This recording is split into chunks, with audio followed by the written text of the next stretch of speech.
Hi പ്രിയമുള്ള സുഹൃത്തുക്കളെ, സമാനതകളില്ലാത്ത ഒരു വലിയ ദുരന്ത ഭൂമിയായി നമ്മുടെ നാട് അവസാനിക്കുകയാണ്. എപ്പോഴും നമ്മൾ കേൾക്കാറുണ്ട്, കേരളം ഏതാണ്ട് മണ്ണിനടിയിലാകാനായിട്ടുണ്ട്.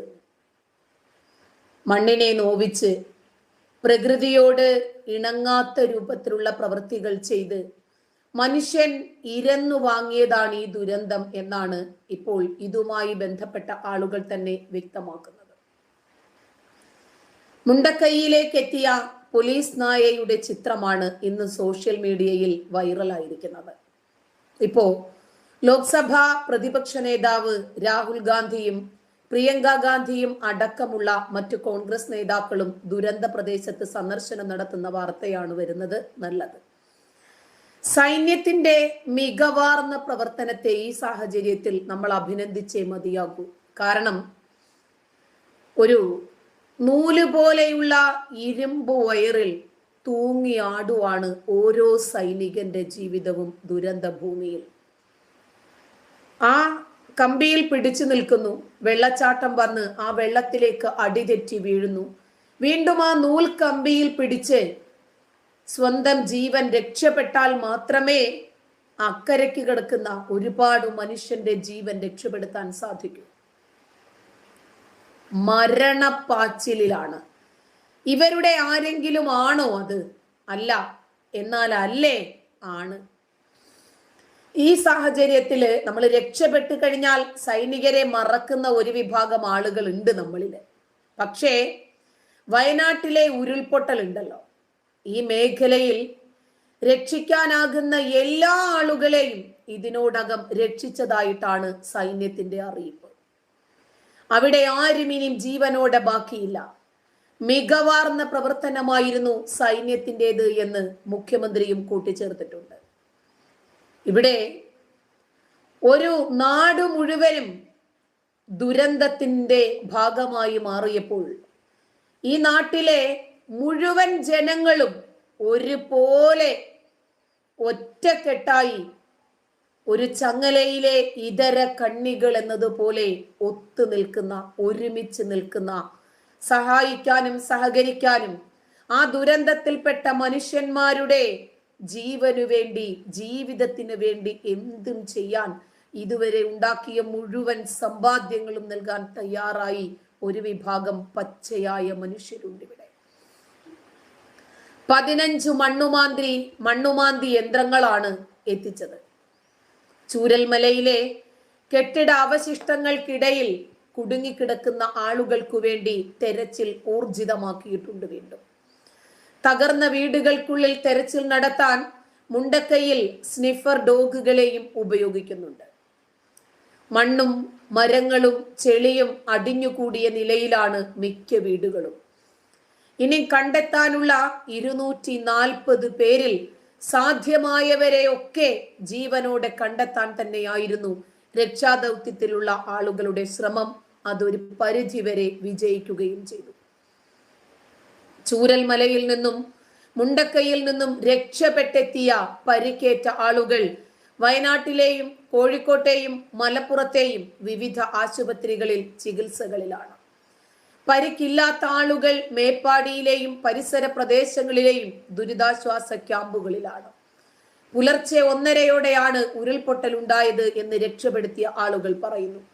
ആദ്യ ഉരുൾപൊട്ടൽ ഉണ്ടായപ്പോൾ തന്നെ വീട് വിട്ടു ഓടി പ്രാണനും കൊണ്ട്. 3 മണിയോടെ വീണ്ടും ഉരുൾപൊട്ടി. അടുത്ത വീട്ടുകാരെയും വിളിച്ച് ഏറെ ദൂരത്തേക്കു മാറി. പാലം തകർന്നതുകൊണ്ട് മേപ്പാടിയിലേക്ക് എത്താനായില്ല. പല തവണ പുഴ കടക്കാൻ ശ്രമിച്ചു. നല്ല ഒഴുക്കുണ്ടായിരുന്നു. അങ്ങനെ അവിടെ തന്നെ കഴിഞ്ഞു. ഒടുവിൽ വൈകുന്നേരത്തോടു കൂടിയാണ് രക്ഷാപ്രവർത്തകരായ ആളുകൾ എത്തുന്നത്. അവര് വന്ന് മണ്ണും മരങ്ങളും നീക്കി അക്കരെ കടക്കാൻ വഴിയൊരുക്കി. ഒരു JCBയുടെ ഒച്ച പോലെയാണ് കേട്ടത്. ഉപ്പാപ്പ പുറത്തേക്ക് ഇറങ്ങി ടോർച്ചടിച്ചു നോക്കിയെന്ന് ചെറിയ പയ്യൻ പറയുന്നു. അപ്പോഴേക്കും ആളുകളൊക്കെ വെളിച്ചവുമായി വരുന്നത് കണ്ടു, വെള്ളം വരുന്നത് കണ്ടു. അപ്പോ ഉടനെ ഉപ്പാപ്പ വന്ന് ഞങ്ങളെ വിളിച്ചു. പെട്ടെന്ന് ഉണർന്നു നോക്കുമ്പോൾ ഒരു നാട് മുഴുവനും ഒലിച്ചു പോകുന്ന വേദനാജനകമായ കാഴ്ച. ഉറ്റവരും ഉടയവരും ഒക്കെ അതിനകത്ത് പെട്ടിട്ടുണ്ട്. പക്ഷേ രക്ഷപ്പെടുത്താൻ കഴിയുന്നില്ല. അത്രമാത്രം ഉള്ളൊഴുക്കോടുകൂടിയായിരുന്നു ആ മലവെള്ളം വന്നത്. ഉരുൾപൊട്ടലിന് സാധ്യതയുള്ള രാജ്യത്തെ വിവിധ പ്രദേശങ്ങളെ ഉൾപ്പെടുത്തി ഇന്ത്യൻ ബഹിരാകാശ ഗവേഷണ കേന്ദ്രം തയ്യാറാക്കിയ പട്ടികയിൽ വയനാട് 13ാം സ്ഥാനമാണ് ഇടം പിടിച്ചത്. കേരളത്തിൽ നിന്നുള്ള പ്രദേശങ്ങളിൽ 5ാമതാണ് വയനാട്. പ്രദേശങ്ങളിലെ പ്രധാന സാമൂഹിക സാമ്പത്തിക ഘടകങ്ങൾ പരിഗണിച്ചാണ് ISRO ഈ പട്ടിക തയ്യാറാക്കിയിരിക്കുന്നത്. 17 സംസ്ഥാനങ്ങളിലെയും 2 കേന്ദ്രഭരണ പ്രദേശങ്ങളിലെയും 147 ജില്ലകൾ ഉൾപ്പെടുത്തിയാണ് ദേശീയ തലത്തിൽ പട്ടിക ഇതുവരെ തയ്യാറായിട്ടുള്ളത്. ഇതിൽ കേരളത്തിൽ തൃശ്ശൂരാണ് ആദ്യം. പട്ടികയിൽ തൃശ്ശൂര് 3ാം സ്ഥാനത്താണ് ഇടം പിടിക്കുന്നത്. പാലക്കാട്, മലപ്പുറം, കോഴിക്കോട് എന്നിവ യഥാക്രമം 5ഉം 7ഉം 10ഉം സ്ഥാനത്താണുള്ളത്. ISROയുടെ പട്ടികയിൽ 13ാം സ്ഥാനത്താണ് വയനാട്. ഉത്തരാഞ്ചലിലെ രുദ്രപ്രയാഗാണ് 1ാം സ്ഥാനത്ത് നിൽക്കുന്നത്. ISRO സ്ഥാപനമായ നാഷണൽ റിമോട്ട് സെൻസിംഗ് സെന്റർ 2023 ഫെബ്രുവരിയിലാണ് ഈ വിവരങ്ങൾ അടങ്ങുന്ന പട്ടിക തയ്യാറാക്കിയിട്ടുള്ളത്. 1998 മുതൽ 2022 വരെയുള്ള കാലയളവിൽ വിവിധ സമയങ്ങളിലായി നടന്ന ഉരുൾപൊട്ടലുകൾ ISROയുടെ പഠനം പരിശോധനയിൽ ഉൾപ്പെടുത്തുന്നുണ്ട്. 2021 വയനാട്ടിൽ പുത്തുമലയിലുണ്ടായ ഉരുൾപൊട്ടൽ ഉൾപ്പെടെ ഇന്ത്യയിൽ ഉടനീളം സംഭവിച്ച ചില പ്രധാന ദുരന്തങ്ങളെയാണ് സംഭവങ്ങളുടെ അടിസ്ഥാനത്തിൽ പഠനം പരിശോധിക്കുന്നത്. ISRO ലാൻഡ്സ്ലൈഡ് അറ്റ്ലസില് വയനാടിന് ശേഷമുള്ളത് എറണാകുളം ജില്ലയാണ്. 15ാം സ്ഥാനത്താണ് എറണാകുളം ഉള്ളത്. ഇടുക്കി 18ാം സ്ഥാനത്ത്, കോട്ടയം 24ാം സ്ഥാനത്ത്. ഇതൊക്കെ അപ്രോക്സിമേറ്റ് കണക്കുകൾ മാത്രമാണ്. പക്ഷേ പ്രകൃതിയുടെ ദുരന്തം എപ്പോഴാണ്, എങ്ങനെയാണ്, എവിടെയാണ് ഉണ്ടാവുക എന്ന് കൃത്യമായി പറയാൻ കഴിയില്ല. 26ാം സ്ഥാനത്ത് കണ്ണൂരുണ്ട്, 28ൽ തിരുവനന്തപുരവും. പത്തനംതിട്ടയുള്ളത് 33ാം സ്ഥാനത്താണ്, കാസർഗോഡ് 44ാം സ്ഥാനത്ത്. കൊല്ലം ജില്ല 48ാം സ്ഥാനത്തും ആലപ്പുഴ 138ാം സ്ഥാനത്തുമാണ് പട്ടികയിലുള്ള മറ്റു ജില്ലകളുടെ അവസ്ഥ. ഈ സെൻസസ് തയ്യാറാക്കിയിരിക്കുന്നതിനായി ഉരുൾപൊട്ടൽ സാധ്യതയുള്ള പശ്ചിമഘട്ടവും ഹിമാലയൻ പ്രദേശങ്ങളും കേന്ദ്രം പ്രത്യേകമായി പരിശോധിച്ചിട്ടുണ്ട്. ഹിമാലയൻ പ്രദേശങ്ങളെ അപേക്ഷിച്ച് മണ്ണിടിച്ചിലുകൾ കുറവാണെങ്കിലും ഉയർന്ന ജനസാന്ദ്രതയും ഗാർഹിക സാന്ദ്രതയും കാരണം പശ്ചിമഘട്ടത്തിലെ നിവാസികളും കുടുംബങ്ങളും നേരിടുന്ന അപകട സാധ്യത കൂടുതൽ പ്രാധാന്യമർഹിക്കുന്നു എന്നാണ് പറയുന്നത്. പ്രത്യേകിച്ച് കേരളത്തില് പഠനവും പറയുന്നത് അത് തന്നെയാണ്. ദുരന്തത്തിന്റെ വ്യാപ്തി വർദ്ധിപ്പിക്കാൻ ഒരുപാട് കാരണങ്ങളിൽ ഒന്ന് വനത്തെ നശിപ്പിച്ചതാണ്. കേരളത്തിലെ മനുഷ്യൻ വന്യജീവി സംഘർഷം പരിശോധിക്കുന്ന controller and auditor general of India ഇതിന്റെ സമീപകാല റിപ്പോർട്ടിൽ വയനാട് ജില്ലയിലെ വനഭൂമി നശിപ്പിക്കപ്പെട്ടതിന്റെ വ്യാപ്തി വളരെ എടുത്തു കാണിക്കുന്നുണ്ട്. വയനാട് വന്യജീവി സങ്കേതത്തിന്റെ മാനേജ്മെന്റ് പ്ലാൻ പ്രകാരം 1950 1811.35 ചതുരശ്ര കിലോമീറ്റർ ആയിരുന്നു വയനാട് ജില്ലയിലെ വനഭൂമി. 2021 അത് 863.86 ചതുരശ്ര കിലോമീറ്റർ ആയി ചുരുങ്ങാൻ കാരണം എന്താണ്? വനം നശിപ്പിച്ചതിന്റെ പേരിലല്ലേ ഇതൊക്കെ സംഭവിച്ചത്. 947.49 ചതുരശ്ര കിലോമീറ്റർ വനത്തിന്റെ വ്യാപ്തി കുറഞ്ഞിരിക്കുന്നു. ഈ കണക്ക് പ്രകാരം രേഖപ്പെടുത്തുന്നത് തോട്ടം, കൃഷി മുതലായവയുടെ വിസ്തൃതിയിൽ അതിനനുസരിച്ച് വർധനവുണ്ടായിട്ടുണ്ട്. ഇത് സസ്യജീവജാലങ്ങളുടെ ശിഥിലീകരണത്തിലേക്കും നയിച്ചിട്ടുണ്ട്. ഇതാണ് ഈ റിപ്പോർട്ട് നമുക്ക് മനസ്സിലാക്കി തരുന്നത്. 2022 CAGയുടെ compliance audit report 2024 July 11 Kerala നിയമസഭയിൽ അവതരിപ്പിച്ചിരുന്നു. ഇപ്പോ നമ്മുടെ നാട് നശിക്കാൻ പ്രധാനപ്പെട്ട കാരണക്കാർ നമ്മൾ തന്നെയാണ്. ഉരുൾപൊട്ടൽ ദുരന്തം നടന്ന വയനാട്ടിലെ ചൂരൽമല, മുണ്ടക്കൈ ഭാഗങ്ങളിൽ ഇനി ജീവനോടെ ആരെയും രക്ഷിക്കാനില്ല എന്ന് രക്ഷാദൗത്യം പറയുന്നു. രക്ഷാദൗത്യത്തിന് നേതൃത്വം നൽകുന്ന സൈന്യത്തെ ഉദ്ധരിച്ച് മുഖ്യമന്ത്രിയും ഇക്കാര്യം ജനങ്ങളെ അറിയിച്ചിട്ടുണ്ട്. വയനാട്ടിലെ ഉരുൾപൊട്ടൽ മേഖലയിൽ രക്ഷിക്കാനാകുന്ന എല്ലാവരെയും സ്വന്തം ജീവൻ പരിഗണിക്കാതെ കാലാവസ്ഥാ വ്യതിയാനങ്ങളും പ്രകൃതിയുടെ പ്രതിസന്ധികളെയും പരിഗണിക്കാതെ രക്ഷിച്ചിട്ടുണ്ട് എന്നാണ് സേന അറിയിക്കുന്നത്. ഇവിടെ ഇനി ആരും ബാക്കിയില്ല. എന്നാൽ കാണാതായ ഒട്ടേറെ ആളുകൾ ഉണ്ടെന്നും മുഖ്യമന്ത്രിയുടെ വിശദീകരണമുണ്ട്. മലവെള്ളപ്പാച്ചിലിൽ നിലമ്പൂർ ഭാഗത്തേക്ക് ഒഴുകിപ്പോയ ശരീര അവശിഷ്ടങ്ങൾ കണ്ടെടുക്കാൻ സാധിച്ചു എന്നത് തിരച്ചിൽ ദൗത്യത്തിന്റെ വിജയമാണ്. ഈ ശ്രമം തുടരുമെന്നും വയനാട്ടിൽ മാധ്യമങ്ങളോട് സംസാരിക്കുമ്പോൾ മുഖ്യമന്ത്രി പറഞ്ഞു. കുത്തിയൊലിച്ചു വന്ന മണ്ണ് നീക്കം ചെയ്ത് അടിയിൽ കുടുങ്ങിയ ആളുകളെ കണ്ടെത്തുന്നതിൽ തടസ്സം നേരിട്ടിരുന്നു. ആവശ്യമായ യന്ത്രങ്ങൾ അവിടേക്ക് എത്തിക്കാൻ സാധിക്കാതെ പോയത് തിരച്ചിലിനെ പ്രതികൂലമായി ബാധിച്ചു. ബെയിലി പാലം പൂർത്തിയായത് തിരച്ചിലിന് വേഗം നൽകുമെന്ന് മുഖ്യമന്ത്രി ചൂണ്ടിക്കാണിച്ചു. വയനാടിനായി മന്ത്രിസഭാ ഉപസമിതി 4 മന്ത്രിമാർ ദുരന്ത മേഖലയിൽ തുടരുമെന്നാണ് അറിയുന്നത്. സർവകക്ഷി യോഗ തീരുമാനങ്ങൾ വിശദീകരിച്ചിട്ടുണ്ട് മുഖ്യമന്ത്രി തന്നെ. ദുരന്തം ആളുകളിൽ ഉണ്ടാക്കിയ മാനസിക ആഘാതം പ്രതീക്ഷിക്കാവുന്നതിനും അപ്പുറമാണ്. അവർക്ക് ആവശ്യമായ കൗൺസിലിംഗ് ആണ് നൽകേണ്ടത്. ആദിവാസി കുടുംബങ്ങളെ അനുനയിപ്പിച്ചു മാറ്റിപ്പാർപ്പിക്കാൻ ശ്രമിക്കുകയാണെന്നും അവർക്ക് ഭക്ഷണം അവിടെ തന്നെ എത്തിച്ചു നൽകുമെന്നും മുഖ്യമന്ത്രി അറിയിച്ചിട്ടുണ്ട്. ട്രൈബൽ പ്രൊമോട്ടുമാരെ അതിനായി ഉപയോഗിക്കുമെന്നും മുഖ്യമന്ത്രി അറിയിച്ചു. പുനരധിവാസത്തെക്കുറിച്ച് സർക്കാർ ചിന്തിക്കുന്നുണ്ടെങ്കിലും ഇപ്പോൾ പ്രാധാന്യം നൽകുന്നത് രക്ഷാപ്രവർത്തനത്തിനാണെന്നും മുഖ്യമന്ത്രി പറഞ്ഞു. പുനരധിവാസ പ്രക്രിയ ശക്തമായി നടക്കുമെന്നും ക്യാമ്പുകൾ കുറച്ച് നാളുകളിലേക്ക് തുടരേണ്ടി വരുമെന്നും അദ്ദേഹം കൂട്ടിച്ചേർത്തിട്ടുണ്ട്. ദുരന്തത്തോട് അനുബന്ധമായി ഉണ്ടാകാൻ സാധ്യതയുള്ള മറ്റൊരു ദുരന്തം പകർച്ചവ്യാധിയാണ്. അത് സംഭവിക്കാൻ പാടില്ല. ആരോഗ്യ വകുപ്പ് നൽകുന്ന മുന്നറിയിപ്പ് പാലിക്കുക, അതിനാവശ്യമായ ക്രമീകരണങ്ങൾ കൊണ്ടുവരുമെന്നും മുഖ്യമന്ത്രി അറിയിച്ചിട്ടുണ്ട്. സർട്ടിഫിക്കറ്റുകൾ നഷ്ടപ്പെട്ടവർക്ക് പുതിയ സർട്ടിഫിക്കറ്റുകൾ നൽകാൻ നടപടി സ്വീകരിക്കുമെന്നും മുഖ്യമന്ത്രി അറിയിച്ചു. ഒരാള് പറയുന്നത്, ഞങ്ങളുടെ ഉറ്റവരും ഉടയവരും ഒക്കെ ഒലിച്ചുപോയി, എല്ലാ രേഖകളും പോയി. ജീവിച്ചിരിക്കുന്നെങ്കിൽ മാത്രമല്ലേ ഈ രേഖയുടെ ആവശ്യമുള്ളൂ. എല്ലാ പ്രതീക്ഷയും നഷ്ടപ്പെട്ടതുപോലെയാണ് അവര് സംസാരിക്കുന്നത്. കാരണം ഉറ്റവരും ഉടയവരും വെള്ളത്തിൽ മുങ്ങി ഒലിച്ചു പോകുന്നതും അവസാന ശ്വാസം എടുക്കുന്നതും അവര് കണ്ടുകൊണ്ടിരിക്കുവാണ്. ഈ സാഹചര്യത്തില് മനുഷ്യൻ ഏതൊക്കെ രൂപത്തിലാണ് ചിന്തിക്കുന്നത് എന്ന് നമുക്ക് ആലോചിക്കാൻ പോലും വയ്യ. കാരണം ഈ ഒഴുക്കിൽപ്പെട്ട് മരിച്ചുപോയ മാതാപിതാക്കളില് അവർക്ക് ഒരുപാട് കുഞ്ഞു മക്കൾ ഉണ്ടാകില്ലേ?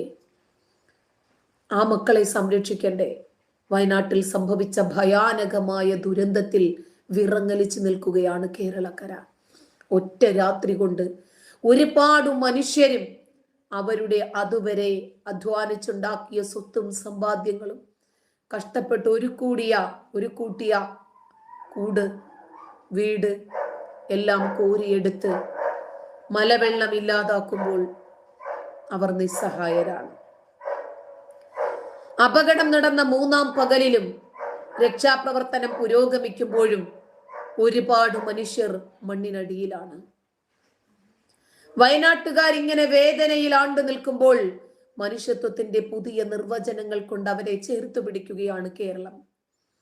ദുരന്തം നടന്ന മണിക്കൂറുകൾക്കുള്ളിൽ സഹായധനം രൂപീകരിച്ചും സാധനങ്ങൾ എത്തിച്ചും മലയാളികളാകെ ഒന്നിച്ച് പ്രവർത്തിക്കുന്നു. തങ്ങളാലാകും വിധം എന്തും ചെയ്യാൻ ഓരോരുത്തരും തയ്യാറാണ്. അങ്ങനെ വയനാട്ടിലെ ദുരന്തമുഖത്ത് ഒറ്റപ്പെട്ട കുഞ്ഞുങ്ങൾക്കായി മുലപ്പാല് നൽകാൻ വരെ തയ്യാറാകുകയാണ് പല ആളുകളും. 4 മാസം പ്രായമുള്ള കുഞ്ഞിന്റെ അമ്മയായ തിരുവനന്തപുരം പാലോട് സ്വദേശിയായ അഖില വൈറലാകുകയാണ് മനുഷ്യത്വത്തിൽ. കഴിഞ്ഞ ദിവസമാണ് ഇത് സംബന്ധിച്ച് ബന്ധപ്പെട്ടവരെ തന്റെ സന്നദ്ധത അറിയിക്കുന്നത്. സംഭവം നടക്കുന്ന ദിവസം രാത്രി എന്റെ ഭർത്താവ് മെസ്സേജ് അയച്ച് ചോദിച്ചു, അവിടെ ഒരുപാട് കുഞ്ഞുമക്കളുണ്ട്, നിനക്ക് കുറച്ച് മുലപ്പാല് കൊടുക്കാൻ പറ്റുമോന്ന്. ഞാൻ അങ്ങോട്ട് പറയാനിരിക്കുമ്പോഴാണ് ഭർത്താവ് ഇങ്ങോട്ടക്കാര്യം പറഞ്ഞത് എന്നവർ പറയുന്നു. എനിക്ക് നല്ല ആഗ്രഹമുണ്ടായിരുന്നു ചേട്ടാ എന്നാണ് ഞാൻ പറഞ്ഞത് എന്നവര്. തിരുവനന്തപുരത്ത് ഹെൽപ്പ് ഡെസ്ക് ഉണ്ട്, അന്വേഷിക്കട്ടെ എന്ന് പറഞ്ഞു. പോയി കൊടുക്കാൻ ബുദ്ധിമുട്ടാകുന്ന സാഹചര്യത്തിൽ അല്ലാതെ കൊടുക്കാൻ പറ്റുമോ എന്ന് അന്വേഷിക്കാൻ ഭർത്താവ് എന്നോട് പറയുകയായിരുന്നു എന്ന് അഖില നിറ കണ്ണുകളോടുകൂടി ഓർക്കുന്നു. കുഞ്ഞുമായി യാത്ര ചെയ്യാനുള്ള ബുദ്ധിമുട്ട് കാരണമാണ് കൊടുത്തയക്കാൻ സാധിക്കുമോ എന്ന് അഖില അന്വേഷിക്കുന്നത്. തിരുവനന്തപുരത്തിന്റെ അങ്ങേയറ്റത്താണ് ഞാൻ താമസിക്കുന്നത്. എൻ്റെ കുഞ്ഞിന് 4 മാസമാണ് പ്രായം. വയനാട് എന്നാൽ എന്നെ സംബന്ധിച്ചിടത്തോളം വളരെ ദൂരെയാണ്. കുഞ്ഞിന് മുലപ്പാല് കൊടുക്കേണ്ടതുണ്ട്. കുഞ്ഞിനെ എവിടെ പോയാലും കൊണ്ടുപോകണം. അതുകൊണ്ടാണ് കൊടുത്തയക്കാൻ സാധിക്കുമോ എന്ന് അന്വേഷിച്ചത് അഖില പറയുന്നു. ഈ ഒരു സാഹചര്യത്തിൽ ഒരു കുഞ്ഞിനെയെങ്കിലും സഹായിക്കാൻ സാധിച്ചാൽ, ഒരു കുഞ്ഞിന്റെയെങ്കിലും വിശപ്പകറ്റാൻ സാധിച്ചാൽ, അതിന്റെ നഷ്ടപ്പെട്ടു പോയ അമ്മയ്ക്ക് പകരമായി മാറോട് ചേർത്ത് അതിനൊരു ചെറിയ ചൂട് കൊടുക്കാൻ സാധിച്ചാൽ, നമ്മളൊക്കെ മനുഷ്യരല്ലേ? നമ്മളെ കൊണ്ട് ചെയ്യാൻ പറ്റുന്ന ആ ചെറിയ കാര്യം ചിലരെ സംബന്ധിച്ചിടത്തോളം വലിയ കാര്യമാണ്. അങ്ങനെ ഒരു അവസരം ലഭിച്ചാൽ മുലപ്പാൽ നൽകാൻ താൻ തയ്യാറാണ് എന്ന് അഖില പറയുന്നു. കഴിഞ്ഞ ദിവസം ഇടുക്കി സ്വദേശിയായ ഭാവനയും ഭർത്താവ് സജിനും സമൂഹ മാധ്യമങ്ങളിലൂടെ സമാനമായ സാഹചര്യത്തിൽ സന്നദ്ധത കാണിച്ചു മുന്നോട്ട് വന്നിരുന്നു. മാതാപിതാക്കൾ നഷ്ടപ്പെട്ടു പോയ മക്കൾക്ക് മുലപ്പാൽ നൽകാൻ ഞങ്ങൾ സന്നദ്ധരാണ് എന്നറിയിച്ചു. അതാണ് മനുഷ്യൻ ഏതെല്ലാം രൂപത്തിലാണ് ചിന്തിക്കുന്നത്, ഏതൊക്കെ രൂപത്തിൽ ഉണ്ടാകും മനുഷ്യന് സഹായം. അപ്പോൾ നമ്മൾ ഈ രൂപത്തിൽ ചിന്തിക്കാം, അങ്ങനെ അവർക്ക് വേണ്ടുന്ന സഹായം എത്തിക്കാം എന്നവർ ചിന്തിക്കുന്നു. മനുഷ്യൻ അങ്ങനെയാ. മലയാളിക്കര വീണ്ടും നമ്മളെ അതിശയിപ്പിക്കുവാണ്. ഒരു ദുരന്തം വന്നപ്പോൾ ഒരുമിച്ച് നിന്ന് നാടിനെ നടുക്കിയ വയനാട് ദുരന്തം ഏറെ വേദനാജനകമാണ്, ഹൃദയഭേദകമാണ്. Muscat KMCC president Ahmed Rahees സന്നദ്ധത അറിയിച്ചിട്ടുണ്ട്. ദുരന്തത്തിൽ മസ്കറ്റ് KMCC അതീവ ദുഃഖം രേഖപ്പെടുത്തുന്നതായി അദ്ദേഹം പറഞ്ഞു. ദുരന്ത മുഖത്ത് സഹായം എത്തിക്കുന്നതിന് സാധ്യമായ കാര്യങ്ങളെല്ലാം ഞങ്ങൾ ചെയ്യുമെന്ന് അദ്ദേഹം അറിയിച്ചിട്ടുണ്ട്. 10 ദിവസം നീണ്ടു നിൽക്കുന്ന വയനാട് പുനരധിവാസ സഹായ യജ്ഞത്തിന് മസ്കറ്റ് KMCC തുടക്കം കുറിച്ചതായി പ്രസിഡന്റ് അഹമ്മദ് റയീസ് അറിയിച്ചു. ഇങ്ങനെ ഓരോ മനുഷ്യനും ഒത്തുചേരുകയാണ്. കൂടുമ്പോൾ ഇമ്പമുള്ളതാണ് കുടുംബം. അതെ, കേരളം ഒരു കുടുംബമായി മാറിക്കഴിഞ്ഞു. വയനാട് ദുരന്തം അക്ഷരാർത്ഥത്തിൽ കേരളം വിറങ്ങലിച്ചിരിക്കുന്ന ഒരു ദുരന്തമാണ്. വയനാട് ജില്ലയിലുള്ളവർ ഏറെ ആളുകൾ ജോലി ചെയ്യുന്ന രാജ്യമാണ് ഒമാൻ. പലർക്കും തങ്ങളുടെ കുടുംബത്തെ നഷ്ടമായിരിക്കുന്നു. പലരെയും കുറിച്ച് ഒരു വിവരവും ലഭിക്കുന്നില്ല. ഒരു പ്രദേശം മുഴുവനും പാറയും ചെളിയും വെള്ളവും വന്ന് നിറഞ്ഞു കഴിഞ്ഞു. കഴിഞ്ഞ ദിവസം വരെ സുന്ദരമായി നിന്നിരുന്ന ഒരു ഗ്രാമം ഇന്ന് ഒലിച്ചു പോയി. കാണാതായ ആളുകളെ കണ്ടെത്താൻ ഇപ്പോഴും തെരച്ചിൽ തുടരുകയാണ്. നിരവധി പേർ ഇപ്പോഴും ആശുപത്രിയിൽ ചികിത്സയിൽ തുടരുന്നു. അതിനിടയിൽ വെള്ളപ്പൊക്കത്തിലും ഉരുൾപൊട്ടലിലും ഒമാൻ ഭരണാധികാരി സുൽത്താൻ ഹൈത്തം ബിൻ താരിഖ് അനുശോചനം രേഖപ്പെടുത്തി. ഇന്ത്യൻ പ്രസിഡന്റ് ദ്രൗപദി മുർമുവിനാണ് സുൽത്താൻ അനുശോചന സന്ദേശം അയച്ചത്. പ്രകൃതി ദുരന്തത്തിൽ ഇരയായവർക്കും അവരുടെ കുടുംബാംഗങ്ങൾക്കും തങ്ങളുടെ അനുശോചനം അറിയിക്കുന്നു എന്ന് ഒമാൻ ഭരണാധികാരി സുൽത്താൻ ഹൈത്തം ബിൻ താരിഖ് അയച്ച സന്ദേശത്തിലുണ്ട്. അതേസമയം ചാലിയാർ പുഴയിൽ ഇന്നും തെരച്ചിൽ തീവ്രമായി തുടരുന്നു. ചൂരൽമല മുണ്ടക്കൈ ഉരുൾപൊട്ടലിൽ മരിച്ചവർക്ക് വേണ്ടിയാണ് പുഴയിൽ തെരച്ചിൽ നടത്തുന്നത്. 7 ശരീരഭാഗങ്ങളാണ് ഇന്നത്തെ തെരച്ചിലിൽ കിട്ടിയത്. 3 ദിവസങ്ങളായി പുഴയിൽ വലിയ രീതിയിൽ തെരച്ചിലാണ് നടക്കുന്നത്. 54 മൃതദേഹങ്ങളാണ് ചാലിയാറിൽ നിന്നും ഇതുവരെ കണ്ടെത്തിയത്. ചുങ്കത്തറ പൂക്കോട്ടുമണ്ണ റെഗുലേറ്റർ കം ബ്രിഡ്ജിന് സമീപത്ത് നിന്ന് 2 ശരീരഭാഗങ്ങളാണ് ലഭിച്ചത്. നിലമ്പൂർ ഗവൺമെന്റ് ഹോസ്പിറ്റലിന് സമീപമുള്ള കളത്തിൻകടവ് കടവിൽ നിന്നും ഒരു ശരീരഭാഗം ലഭിച്ചു എന്ന് റിപ്പോർട്ട് രാവിലെ പുറത്തു വന്നു. മാത്രമല്ല പോത്തുകല്ല് മുണ്ടേരി ഭാഗങ്ങളിൽ നിന്ന് 3 ശരീരഭാഗങ്ങളും കിട്ടിയിട്ടുണ്ട്. വയനാട്ടിൽ ഇന്നും രക്ഷാപ്രവർത്തനം നടത്തുന്നുണ്ട്. സൈന്യം നേരിട്ടെത്തിയാണ് രക്ഷാപ്രവർത്തനങ്ങൾക്ക് നേതൃത്വം വഹിക്കുന്നത്.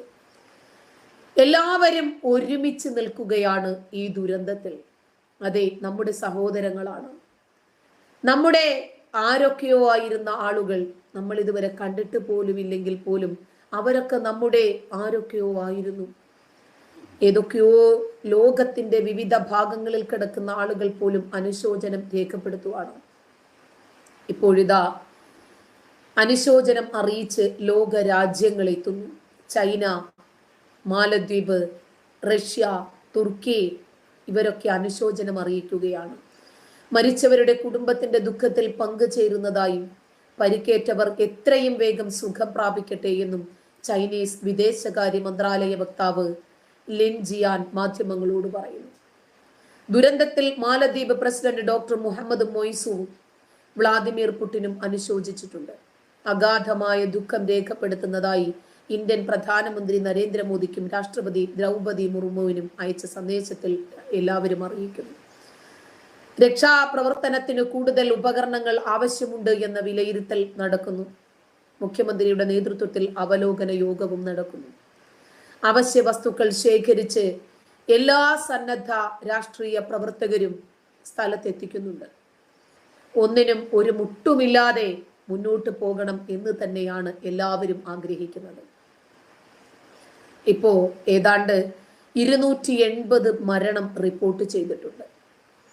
പ്രകൃതി ദുരന്തമായി തന്നെ, ദേശീയ ദുരന്തമായി തന്നെ ഇത് പ്രഖ്യാപിക്കണം എന്നും ഒരു വിഭാഗം ആളുകൾ മുന്നോട്ട് വെക്കുന്നുണ്ട്. അതിതീവ്ര പ്രകൃതി ദുരന്തമായി പ്രഖ്യാപിക്കണമെന്ന് ആവശ്യപ്പെട്ടപ്പോൾ ശശി തരൂർ MP കേന്ദ്ര ആഭ്യന്തര വകുപ്പ് മന്ത്രി അമിത്ഷായ്ക്ക് കത്ത് നൽകിയിട്ടുണ്ട്. MP ഫണ്ട് വിനിയോഗിക്കുന്നതിനുള്ള മാർഗരേഖയുടെ ഖണ്ഡിക 8.1 പ്രകാരം അതിതീവ്ര പ്രകൃതി ദുരന്തമായി പ്രഖ്യാപിച്ചാൽ എല്ലാ MP-മാർക്കും അവരുടെ MP ഫണ്ടിൽ നിന്നും 1 കോടി രൂപയുടെ വരെ പദ്ധതികൾ ദുരന്ത ബാധിത പ്രദേശത്ത് പുനരുദ്ധാരണ പ്രവർത്തനങ്ങൾക്ക് വേണ്ടി വിനിയോഗിക്കാൻ ശുപാർശ ചെയ്യാൻ കഴിയുമെന്നാണ് ശശി തരൂർ പറയുന്നത്. ആകെ തകർത്തെറിയപ്പെട്ട ഗ്രാമങ്ങൾ പുനർനിർമ്മിച്ച് അതിജീവിതർക്ക് ആശ്വാസം എത്തിക്കേണ്ടത് രാജ്യത്തിന്റെ കടമയാണ് എന്നും ശശി തരൂർ ഈ സാഹചര്യത്തിൽ ചൂണ്ടിക്കാണിക്കുന്നു. ഇപ്പൊ MP ഫണ്ട് എടുക്കുന്നതിന് വേണ്ടിയാണ് ദേശീയ ദുരന്തമായി ഇതിനെ പ്രഖ്യാപിക്കണം എന്ന് ശശി തരൂർ പറയുന്നത്. ഇപ്പോ ഈ സാഹചര്യത്തിൽ നമ്മുടെ സൈനികരു മാത്രമല്ല, ഈ തീരാ നോവിൽ ഒരുപാട് ജനങ്ങൾ പങ്കുചേരുകയാണ്. ഒരുപാട് ജനങ്ങൾ, നമുക്കറിയുന്നതും അറിയാത്തവരുമായ ആളുകൾ വിവിധ നാടുകളിൽ നിന്നെത്തി ഈ പ്രകൃതി ദുരന്തത്തിൽ പങ്കുചേരുന്നു. നീന്താൻ അറിയുന്ന ആളുകൾ നീന്തിപ്പിടിച്ചും, ഒരു ചെറിയ പയ്യൻ, ഒരു താറാണെന്ന് തോന്നുന്നു, അതുപോലെ ഒരു വണ്ടിയിൽ വളരെ കൃത്യമായി ഒരുപാട് ആളുകളെ വണ്ടിയുടെ അകത്തും പുറത്തുമായി കയറ്റി രക്ഷപ്പെടുത്തുന്ന ദൃശ്യം നിറ കണ്ണുകളോടെയല്ലാതെ നമുക്കത് കണ്ടുകൊണ്ടിരിക്കാൻ സാധിക്കുന്നില്ല. കാരണം തന്നാൽ കഴിയും വിധം എങ്ങനെയാണ് നമ്മുടെ നാടിനുണ്ടായ ഈ ദുരന്തത്തിൽ പങ്കുചേരാൻ സാധിക്കുന്നത് എന്നൊരു കൊച്ചു ബാലൻ ചിന്തിക്കുവാണ്. സമാനതകളില്ലാത്ത ദുരിതത്തിലൂടെ വയനാടിലെ ചൂരൽമലയും മുണ്ടക്കൈയും കടന്നു പോകുമ്പോൾ കേരളം മാത്രമല്ല, ഇന്ത്യ മാത്രമല്ല, ലോകത്തിന്റെ വിവിധ മനസാക്ഷി മരിക്കാത്ത മനുഷ്യരും ഭരണാധികാരികളും ഈ ദുരന്തത്തിൽ പങ്കുചേരുവാണ്. ഒറ്റ നിമിഷം കൊണ്ട് ഉറ്റവരും ഉടയവരും മാത്രമല്ല, ജീവിതകാലം മുഴുവനും സമ്പാദിച്ചത് മുഴുവനും കൺമുന്നിലൂടെ ഒലിച്ചു പോകുന്നത് കണ്ടു നിൽക്കേണ്ടി വരുന്നത് എത്ര ഭയാനകമായ സ്ഥിതിയാണ്. പലരുടെയും ഉറ്റവരും ഉടയവരും ഒലിച്ചു പോകുന്നതും അവസാനം വെള്ളം കുടിച്ചു മണ്ണിനകത്ത്, വെള്ളത്തിനകത്ത്, മലയ്ക്കകത്ത്, മണ്ണിനകത്ത്, ചെളിക്കകത്ത് പൂന്തിപ്പോകുന്നതും കണ്ടുകൊണ്ട് നിൽക്കുന്ന സഹോദരങ്ങളുടെ മനസ്സിൽ നിന്നും എത്ര പെട്ടെന്നത് മായുമെന്നാണ്. മരണം വരെയും ഒരു നോവായി നിലനിൽക്കും ആ ഭയാനകമായ ആ ഒരു സീന്. ഉടുത്തിരുന്ന വസ്ത്രം മാത്രമാണ് ഇവർക്കിന്ന് സ്വന്തമായിട്ടുള്ളത്. ഉപ്പ് തൊട്ട് കർപ്പൂരം വരെയുള്ള മുഴുവൻ സാധനങ്ങളും, ജീവിതം കരുപിടിപ്പിക്കാൻ ആവശ്യമായതെല്ലാം മറ്റുള്ളവരുടെ സഹായത്താൽ സ്വരൂപിക്കണം. അതൊക്കെ കിട്ടുമെന്ന് പറയാം. ഉറ്റവരെയും ഉടയവരെയും നഷ്ടപ്പെട്ടത് ഏത് കണക്കിൽ ഉൾപ്പെടുത്തും? ആയിരക്കണക്കിന് നിസ്സഹായരായ മനുഷ്യ ജന്മങ്ങൾ ഒഴുക്കുന്ന കണ്ണീര് കണ്ട് ഹൃദയവേദനയോടുകൂടി അത് നോക്കാനല്ലാതെ സാധിക്കുന്നില്ല. ഇവരെ സഹായിക്കാൻ ജനം സൗഹൃദ വേദിയും ജനം TV-യും കൈകോർക്കുന്നുണ്ട്.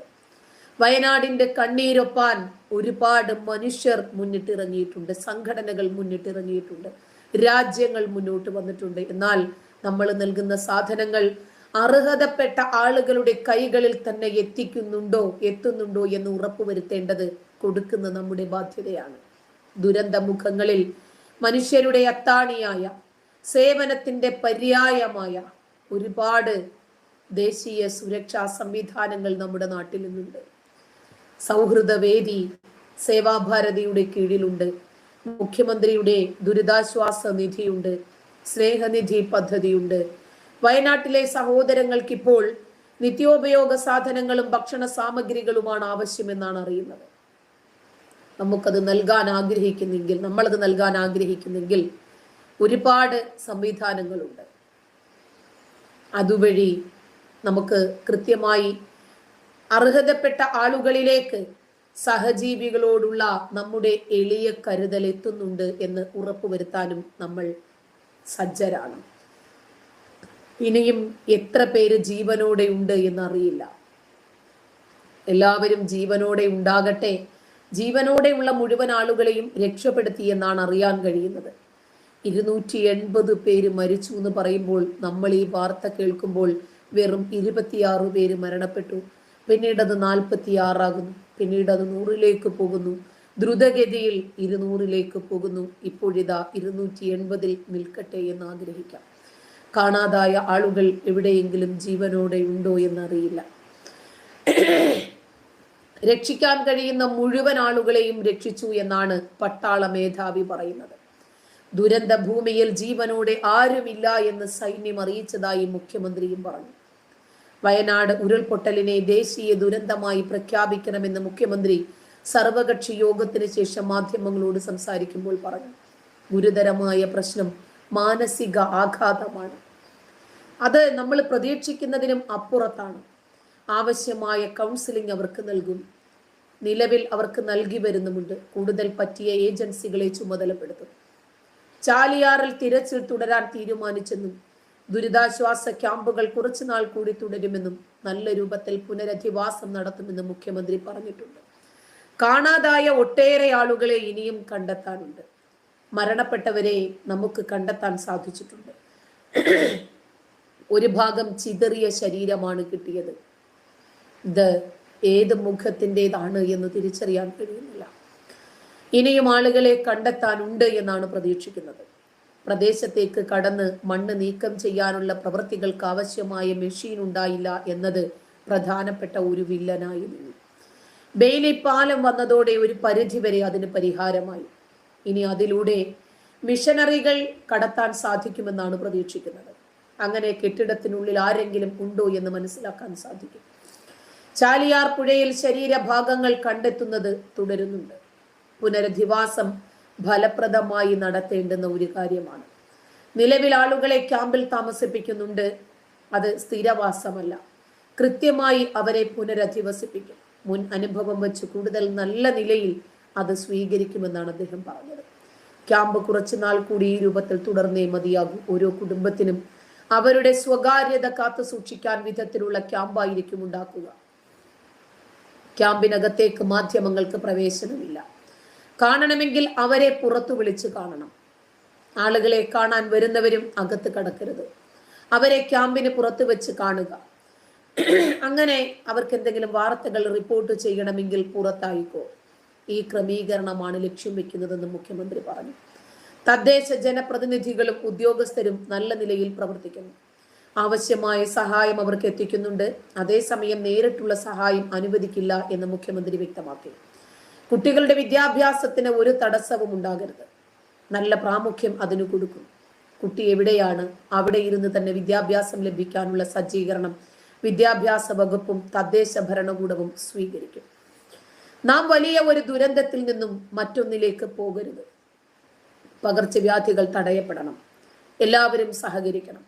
ആരോഗ്യ വകുപ്പ് ഒരുപാട് മുന്നറിയിപ്പുകൾ മുന്നോട്ട് വയ്ക്കുന്നുണ്ട്. പോസ്റ്റ്മോർട്ടം നടക്കുന്ന സ്ഥലമൊക്കെ ഒഴിവാക്കണം. മൃതശരീരം തിരിച്ചറിയേണ്ട സ്ഥലത്ത് അനാവശ്യമായ ആൾക്കൂട്ടം വേണ്ട. ക്രമീകരണങ്ങൾ ഏർപ്പെടുത്തുമെന്ന് മുഖ്യമന്ത്രി പറഞ്ഞു. ധാരാളം വീട്ടുമൃഗങ്ങൾ ചത്തൊടുങ്ങിയിട്ടുണ്ട്. അവയെ കൃത്യമായി സംസ്കരിക്കാൻ സാധിക്കണം. ഏതാനും ആഴ്ചകൾ കൊണ്ട് എല്ലാം പരിഹരിക്കാൻ സാധിക്കില്ല. അതുകൊണ്ട് മന്ത്രിസഭ ഉപസമിതി തുടർന്ന് പ്രവർത്തിക്കണം. റവന്യൂ, വനം, PWD, SC/ST മന്ത്രി എന്നിവർ ഉപസമിതിയായി പ്രവർത്തിക്കും. പ്രത്യേക ചുമതലയായി ശ്രീറാം സാംബശിവറാവു തുടർന്ന് പ്രവർത്തിക്കും. കൗശിക് ദുരന്ത നിവാരണ സേനയുടെ ഭാഗമായി എത്തിയിട്ടുണ്ട്.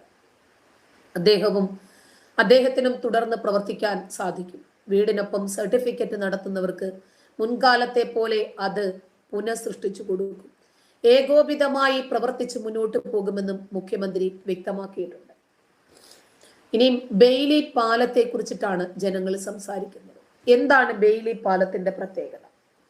വയനാട്ടിലെ ഉരുൾപൊട്ടൽ ദുരന്ത മേഖലയിൽ രക്ഷാപ്രവർത്തനത്തെ സജീവമാക്കുന്നതിൽ നിർണായകമായ പങ്കാണ് ഇപ്പോൾ സൈന്യം നിർമ്മിച്ചുകൊണ്ടിരിക്കുന്ന ബെയ്ലി പാലത്തിനുള്ളത്.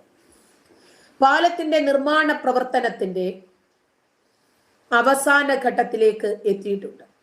കണ്ണൂര് പ്രതിരോധ സുരക്ഷാ സേനയിലെ DSC ക്യാപ്റ്റൻ പുരൻ സിംഗ് നഥാവത്താണ് നിർമ്മാണ ബെയ്ലി പാലത്തിന്റെ പ്രവർത്തനം ഏകോപിപ്പിക്കുന്നത്.